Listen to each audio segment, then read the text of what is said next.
তো রমজানের ভিতরে আসলে ইনস্টলেশনের কাজের কথা যদি আমি বলি, কিছুটা কষ্টসাধ্য। কারণ হলো এখানে পর্যাপ্ত শক্তির প্রয়োজন হয় যখন আমরা ফ্লাক্সিবলের ভিতরে মোটা, মোটা কেবলগুলোকে ভরি আরকি। তখন পর্যাপ্ত শক্তির প্রয়োজন হয়। আর এই শক্তিটা বেশিক্ষণ অপচয় করলে তখন পানি পিপাসা লাগে। আর এটা রোজার ক্ষেত্রে একটু ইফেক্ট করে। কিন্তু কালকে থেকে আজকে অবধি আলহামদুলিল্লাহ খুব ভালোই সময় যাচ্ছে। ওইভাবে কষ্টটা ফিল করছি না।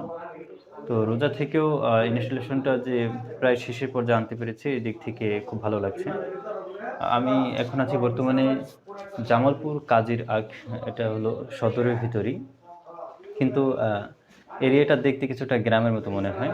কিন্তু এটা একটা সদর। আর আমি এখন যে জায়গাটায় আছি, এটা হলো এমন একটা প্রতিষ্ঠান, যে প্রতিষ্ঠানের মাধ্যমে গরিব দুঃখীকে সহায়তা করা হয়। সেই প্রতিষ্ঠানে একটা জেনারেটর আমরা ইনস্টলেশনের কাজ করছি। এটা হলো 43 কেভি জেনারেটর। আর এটার কিলোওয়াট হলো 32 কিলোওয়াট। এটাকে লোড দেওয়া যাবে। তো এটা হলো একটা চায়না জেনারেটর। এটা শব্দের দিক থেকে যদি আমি বলি, আ একবারে হাইও হবে না শব্দটা এবং একবারে লোও হবে না। মোটামুটি শব্দ হবে। আ কিন্তু কম খরচের ভিতরে বলতে গেলে ভালো আরকি। আর আমার পিছনে দেখছেন আপনারা, এটা হলো এটিএস। এটার মাধ্যমেই আসলে জেনারেটরটা বুঝতে পারে যে কারেন্টটা আছে কি নাই, এবং অটোর যে কাজটা ওই এটিএস থেকে অনেকটা সাহায্য করে থাকি জেনারেটরকে আরকি। আ আজকের ভিতরে আমরা আশা করি এটাকে শেষ করতে পারবো। আপনাদেরকে যদি একটু দেখাই, এই হলো জেনারেটরটি। আমাদের এখানে পাইপের কাজ শেষ, তারপরে কেবল লাগানোর কাজও শেষ। আমি যদি এটাকে একটু খুলে দেখাই, এই যে এখানে দেখতে পাচ্ছেন এমসি 85 অ্যাম্পিয়ারের মেটাসল কোম্পানির ২টা ম্যাগনেটিক কন্ডাক্টর। এখানে আছে ২টা টাইমার আছে, তারপরে এখানে একটা রিলে দেখতে পাচ্ছেন এবং ২টা ফিউজ আছে। আর এখানে দেখছেন একটা বার, এই বারের মাধ্যমে আমরা এই যে অটো কানেকশনের কেবলটাকে আরকি কানেকশন করেছি। তো এই হলো এটার ভিতরে মেকানিজম, আহামরি কঠিন কিছুই নেই। আর সামনের দিকে তাকালে আমরা একটা ভোল্টমিটার দেখতে পাচ্ছি আর ৩টা ইন্ডিকেটর দেখতে পাচ্ছি। আর যার মধ্যে দেখায় যে আসলে ৩টা ফেজে আর কি কানেকশন ঠিক আছে কিনা। আর জেনারেটরের বিষয়ে যদি আমি আপনাদেরকে একটু দেখাই যে জেনারেটরটি কিভাবে কন্ট্রোল করতে হয়, তাহলে আমি একটু পিছনের ক্যামেরাটা থেকে আপনাদেরকে দেখাচ্ছি। এই জেনারেটরটি চালানো একদমই সহজ। আপনি প্রথমে চাবিটাকে দিয়ে, এখন আপাতত ভিতরে ব্রেকারগুলো বন্ধ আছে। আমি যদি ব্রেকারগুলোকে একটু অন করে দিই, এই যে ব্রেকারগুলো অন করে দিলাম। চাবিটা যদি অন করি, এটা কন্ট্রোলার মডেলটা হলো 4620। আপনারা দেখছেন যে একটু লোডিং হচ্ছে। তো লোডিং হওয়ার পরে এটি প্রস্তুত হবে আর কি চালানোর জন্য। এই যে এখন জেনারেটরটি প্রস্তুত হলো। তো এখন যদি আমরা স্টার্ট বাটনে ক্লিক করি, এখন দেখছেন যে স্টপ বাটনে বাতি জ্বলে আসছে। যখন স্টার্ট বাটনে দিব তখন স্টার্ট বাটনের বাতি জ্বলবে, জেনারেটরটি স্টার্ট নেবে। একদম সিম্পল একটি প্রসেস। আর এখানে আছে একটি আপ অ্যারো বাটন এবং ডাউন অ্যারো বাটন। আমরা যদি এই যে ডাউন অ্যারো বাটনে ক্লিক করি, তাহলে আমরা দেখতে পাচ্ছি যে যে লাইন ভোল্টেজ আছে কিনা শো করছে না, পিডিবি যেহেতু আমরা সেন্স দেইনি এখনো। তারপর দেখাচ্ছে জেনারেটর ভোল্টেজ, আর জেনারেটর ভোল্টেজ 0 দেখাচ্ছে, কারণ জেনারেটরটি এখন চলছে না, এই জন্য আর কি ভোল্টেজ দেখাচ্ছে না। তো কোন লাইনে কত ভোল্টেজ আর কি, 3টা লাইনের, 3টা লাইন বলতে 3টা ফেজ এখানে আর কি। তো সবগুলো 0 দেখাচ্ছে। তারপর যদি আমরা হার্জ দেখি, হার্জটাও 0 দেখাচ্ছে, কারণ হলো জেনারেটরটি এখন চলছে না এই জন্য।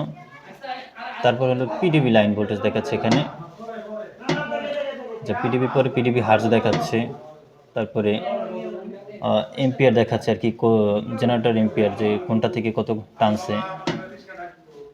জেনারেটরের কিলোওয়াট দেখাচ্ছে। তো এখানে দেখাচ্ছে কিলোওয়াট প্লাস আপনার পার্সেন্ট, যে আপনার জেনারেটরটি থেকে কত পার্সেন্ট লোড হচ্ছে আর কি, বা কত কিলোওয়াট খাচ্ছে। তো তারপরে দেখাচ্ছে কেভিএ, কত মানে কোন ফেজে কত কেভিএ খাচ্ছে আর কি। তারপরে মোট কেভিএটা আর কি, মানে 3টা ফেজের কেভিএটা এক করে তারপরে মানে একটা রেজাল্ট যে এখানে কত কেভিএ খাচ্ছে টোটাল আর কি। তো তারপর যদি আমরা আবার ক্লিক করি, তারপর আবার সেম অবস্থা, কেভিএআর দেখাচ্ছে এখানে। এখানে আবার মোট কেভি এআরটা দেখাচ্ছে। তারপর লাইন পিএফ দেখাচ্ছে, এগুলো এখন জেনারেটর চলছে না, এর জন্য শো করছে না। তো টোটাল এটা কত কিলোওয়াট আর কি চলছে আর কি, এটা দেখাচ্ছে আর কি 3 কিলোওয়াট কেভিএ এআরএইচ। এটা হলো আরপিএম, যে আমাদের এই জেনারেটরটি কত আরপিএম এ এখন চলছে আর কি। সাধারণত আরপিএমটা হয়ে থাকে 1500 আর কি আরপিএম হয়ে থাকে। তো এখানে আমরা দেখতে পাচ্ছি যে রানিং আওয়ার্সটা হলো এই জেনারেটরটি মোট কত মিনিট বা কত ঘন্টা চলেছে সেটা। তো এটার ক্ষেত্রে আমরা দেখছি মাত্র 10 মিনিট চলেছে, ঘন্টার চিহ্নটা 0 আছে। তো তারপরে দেখাচ্ছি ব্যাটারি ভোল্টেজ, আমাদের জেনারেটরের ভিতরে যে ব্যাটারিটা আছে এটা কত ভোল্টেজ এখন শো করছে। আমরা দেখছি যে 11.9। এটা যেহেতু ব্যাটারিটা অনেক দিন থেকে বসে আছে, চার্জ হচ্ছে না, এই জন্য আর কি ভোল্টেজটা একটু কম দেখাচ্ছে। এটা যখন আবার জেনারেটরটি চলবে বা আমরা ভিতরে একটা চার্জার আছে আমি দেখাই, এই যে যখন আমরা পিডিবি কানেকশন করব তখন এই চার্জার থেকে ব্যাটারি চার্জ নেবে, তখন এই ভোল্টেজটা কভার হয়ে যাবে, তখন আবার 12 বা 13 এরকম আর কি দেখাবে। তারপর এটা হলো ডায়নামা ভোল্টেজ। আমাদের ডায়নামাটা আমি যদি আপনাদেরকে একটু দেখাই, এই যে এটা হলো ডায়নামা। আর যখন জেনারেটর চলে তখন এই ডায়নামা থেকে একটা বিদ্যুৎ উৎপাদন হয়, সেটা আবার ব্যাটারিতে চার্জ দেয় আর কি। তো তারপরে যদি আমি আবার বাকি অপশনগুলো দেখাই আপনাদেরকে, এখানে দেখছেন যে ফারেনহাইট দেখাচ্ছে এবং প্লাস সেলসিয়াস দেখাচ্ছে।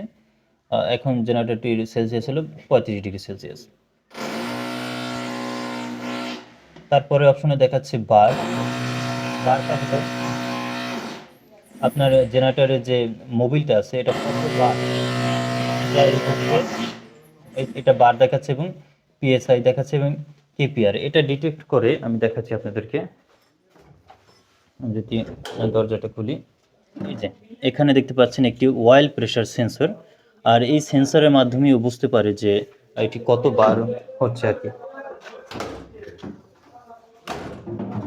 আর তারপরে বাকি অপশনগুলো যদি আমি আপনাদেরকে দেখাই, এখানে দেখছেন যে সময় দেখাচ্ছে, তারপরে তারিখ দেখাচ্ছে, তারপরে প্রোডাক্ট এটা মডেল দেখাচ্ছে আর কি, ইউএসবির একটা দেখাচ্ছে, মডেল দেখাচ্ছে, আইডি নাম্বার, এটা ভার্সন দেখাচ্ছে, ইঞ্জিন দেখাচ্ছে, ইঞ্জিন কোড দেখাচ্ছে, এই আর কি।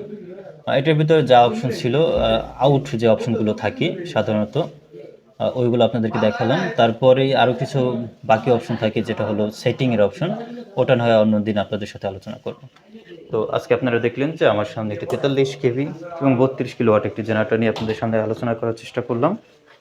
তো সবাই ভালো থাকবেন, সুস্থ থাকবেন, আল্লাহ হাফেজ।